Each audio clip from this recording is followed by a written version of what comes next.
C'est un domaine qui a commencé en 1996. La situation géographique euh, est donc on a la mer et puis on a la montagne. C'est aux alentours de Saint-Chinian. Euh, donc en gros à 30 minutes de la mer, il y a la montagne noire. Et ce qui est intéressant pour le domaine, c'est que on a réussi à trouver des vignes où il y avait en fait le schiste qui descendait et ça fait des couches de calcaire qui remontent.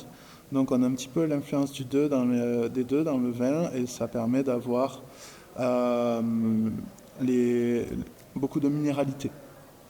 Euh, donc au début c'était des vignes qui étaient un petit peu à l'abandon. On a eu quelques vignes centenaires de muscat et de rouge. En fait, après, on a essayé d'acheter des lots aux alentours pour faire en sorte de faire de la vraie biodynamie. Et c'est-à-dire qu'on a favorisé des vieilles vignes.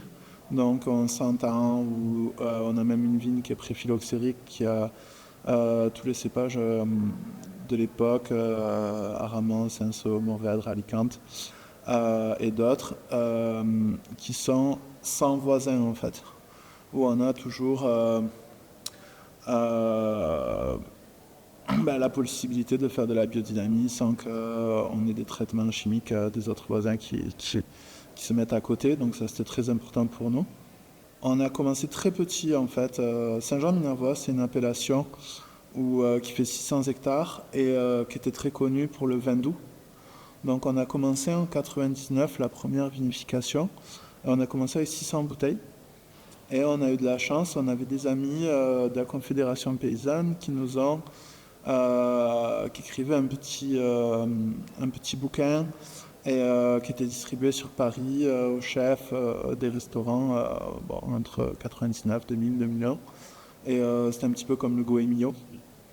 Et donc ça nous a directement fait un apport et un support pour pouvoir investir tout petit à petit sur du matériel et commencer ce projet. Donc c'est ma mère et moi. Je faisais mes études en vigne et vin à Narbonne. Ma mère a fait quelques petites formations, mais en fait on s'est rendu compte vite fait. On a commencé avec un œnologue en 99, 2000 et 2001, et nous on faisait vraiment déjà de la biodynamie. On voulait pas mettre de sulfite dans les vins. Donc ça, c'était vraiment la base aussi. Donc on a fait 3 ans avec l'œnologue et puis après on a commencé à faire nos vins. Et il y a des gens qui nous ont très très bien expliqué comment faire du vin sans sulfite, notamment Didier Barral, Thierry Navarre, des vignerons qui sont autour. Et en fait, on voit qu'on apprend beaucoup plus qu'à l'école en rencontrant des personnes comme ça qui t'expliquent vraiment comment faire du vin naturel et qui étaient déjà beaucoup en avance euh, par rapport à l'époque. Et donc depuis là, on a continué chaque année. En fait, en 2002, on a commencé une petite cuve de rouge. Puis après, ça s'appelait le rouge des amis. Puis après, en 2003, 2004, on a commencé à faire du muscat sec. Euh, et après, on a fait du muscat demi-sec. Et en 2008, on a fait un rosé. Et après, en 2012, on a fait des bulles.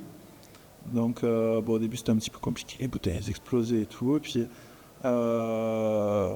Patrick Bougie, qui est ici présent au salon, m'a expliqué comment faire du petnat et tout ça. Donc, j'ai appris vraiment pas avec le processus scolaire, mais euh, plus en voyant des vignerons, en passant du temps avec eux, en apprenant. Et voilà, donc après pour la partie biodiversité, ma maman elle était déjà paysanne avant d'acheter les vignes. Donc on avait déjà des vaches quand on est arrivé, puis on était vraiment intéressé et présent dans l'association de biodynamie. Donc on était déjà convaincus des plantes bioindicatrices pour le sol, de mettre des céréales dans la vigne, de mettre les vaches dans la vigne, qui en fait, les vaches, comme elles mangent du foin et de l'herbe, elles font des bousses. Donc comme ça, il y a tel type d'oiseau qui vient Et puis s'il y a des oiseaux et qu'il y a des arbres et qu'il y a une vache, ben, ça permet de faire en fait une régulation des insectes. Donc comme ça, on n'a pas les maladies cryptogamiques de la vigne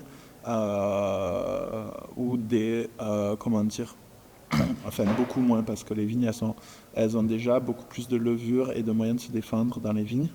Et il n'y a pas tous les insectes, il n'y a pas un insecte qui peut se développer comme la cicadelle ou comme des araignées ou enfin, le ver de la grappe, tout ça, parce qu'il y aura toujours, enfin, on prend en compte le cycle de tous les animaux présents dans la vigne qui crée une harmonie. Et voilà, c'est ce qu'on essaie de continuer à faire. Et voilà, après, donc, pour le gros travail, dans toutes les vignes, on essaie d'avoir des amandiers, des pêchers, surtout pas des arbres importés, des arbres qui sont natifs de chez nous. Alors après, au niveau de la vinification, on travaille tout en inox. Et parce que moi, j'ai l'impression, enfin, depuis le début, on met très peu d'engrais, une fois tous les 4 ans ou 5 ans. Donc c'est juste pour aider les vignes en cas de gel, en cas de sécheresse, en cas de ci ou ça. Mais sinon, c'est pas le but de produire. Le but, c'est que la plante elle soit forte et elle puisse se défendre elle-même et pas attraper trop les maladies. Et on fait vraiment des traitements beaucoup plus homéopathiques que des traitements curatifs, en utilisant que beaucoup de plantes qu'on fait infuser, très peu de cuivre, très peu de soufre. Pour vous donner une idée, on est à peu près à 10% de ce que mettent nos voisins en bio à la fin de l'année par hectare sur les quantités de produits apportés. Et on va favoriser le purin d'ortie, des huiles essentielles. Après en vinification, donc, alors voilà, pour revenir sur ça, moi ce que j'ai l'impression c'est que sans mettre d'engrais, ben voilà, les raisins ils sont très concentrés aromatiquement. Donc en fait, le choix de ne pas utiliser de bois, c'est pour vraiment pas dénaturer le goût du vin et pour pas rajouter des arômes et être plus sur quelque chose de pur.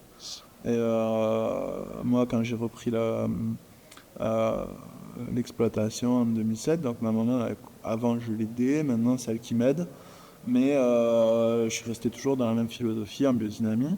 Et j'essaie d'apporter, en fait, enfin, mon gros travail sur les vinifications, c'est d'avoir les équilibres parfaits entre les acidités, les sucres, et d'être vraiment sur une balance et quelque chose de buvable. On essaie de faire du vin qui est quand même haut de gamme, c'est-à-dire que voilà, souvent je suis invité par mes potes pour aller expliquer aux gens qu'est-ce que c'est du vin naturel. Et qu'est-ce que c'est qu'en fait le vin naturel c'est pas forcément mauvais, des gens qui ont des gros a priori et de leur expliquer ben voilà en fait on peut faire du vin nature qui est buvable, alors c'est un bon challenge et d'essayer de changer un petit peu les mentalités en disant le vin naturel si c'est bien fait on peut avoir des vins qui ont zéro défaut. Comme pas de volatile, comme pas de goût de brette, voilà, qui peuvent correspondre à tous les publics. Nous avons eu la chance d'avoir en 2014 une vigne préphyloxérique qu'on a donc achetée à un de nos voisins. Donc cette vigne-là, elle est, pour expliquer, c'est Saint-Jean-de-Minervois, c'est un gros plateau calcaire avec du schiste dessous et on ne sait pas pourquoi, il y a une petite montagne comme ça qui est en plein milieu de la zone et qui a un sol complètement différent. Et au niveau de la géologie, donc c'est des grès des marnes. Et donc la structure du sol a pu permettre à cette vigne de résister au phylloxéra. Et donc c'est une vigne qui est de 1860 et qui se compose majoritairement de Grenache, Aramon, Cinsault, Mourvèdre, Alicante, Terré et d'autres variétés qui n'ont pas encore été répertoriées. Et donc bah voilà, c'est très important d'avoir ça parce que en fait le gouvernement après-guerre a vraiment essayé de pousser les gens à planter des monocépages et à arracher toutes les vignes voilà, qui avaient tous ces cépages en complantation. Euh, donc bon, ça nous fait bien sûr un vin qui est différent. Euh, et qui a des arômes très profonds et surtout une très belle buvabilité parce que tous ces mélanges, en fait, si on arrive à bien définir ce qui est le gros travail des vignerons, c'est de définir la date idéale des vendanges. Et donc on va se balader dans la vigne et puis on va goûter les grains. Et puis on va trouver la différence entre les grains qui sont les moins mûrs et les grains qui sont les plus mûrs. Et d'arriver à faire une homogénéité et se dire ce jour-là on le vendange. Alors donc pour faire ce vin-là, en fait, c'est euh, tout vendanger en cagette. On va vendanger toute la vigne en 2 jours. Donc c'est une petite cagette de 10 kilos. Après, on va mettre ça dans des cuves inox. Il y a 2 jours de macération ou en grappe entière.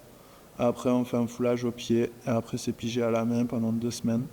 Après, on fait un pressurage. Et on va assembler les jus de goutte et jus de presse. Et après, c'est 9 mois en cuve inox. Et après, on fait une mise en bouteille. Voilà. Tout ça sans ajout de levure, de sulfite. C'est vraiment du 0,0.